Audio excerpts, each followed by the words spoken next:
Merhamet bekleyene yürekler açmalıyız.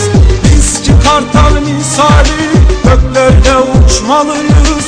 Merhamet bekleyene yürekler açmalıyız. Al beyazım beyazım, Türk'üm elimde sazım. Sen göklerde dalgalan, çıksın benim avazım. Al beyazım beyazım, Türk'üm elimde sazım. Sen göklerde dalgalan, çıksın benim avazım.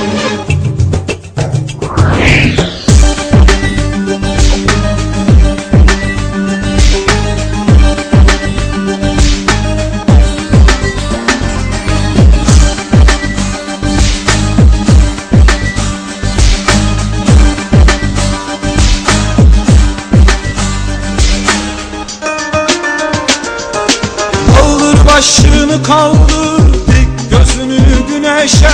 Gölgesinden korkanlar tutuşamaz güreşe. Kaldır başını kaldır, dik gözünü güneşe. Gölgesinden korkanlar tutuşamaz güreşe. Al beyazım beyazım, Türk'üm elimde sazım. Sen göklerde dalgalan, çıksın benim avazım. Al beyazım beyazım, Türk'üm elimde sazım. Sen göklerde dalgalan, çıksın benim avazım.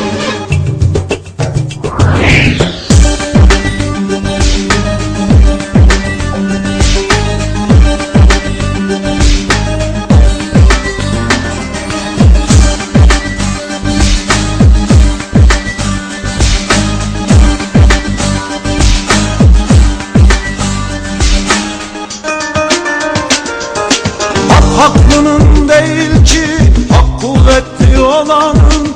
Öyle bir yarıştayız, şansı yok yorulanın. Haklının değil ki hak kuvvetli olanın. Öyle bir yarıştayız, şansı yok yorulanın.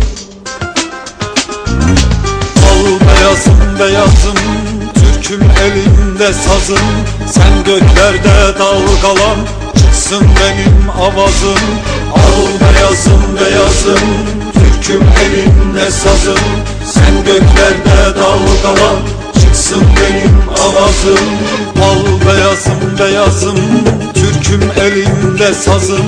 Sen göklerde dalgalan, çıksın benim avazım. Al beyazım beyazım, Türk'üm elimde sazım. Sen göklerde dalgalan, çıksın benim avazım. Al beyazım beyazım, Türk'üm elimde sazım. Sen göklerde dalgalan, çıksın benim avazım.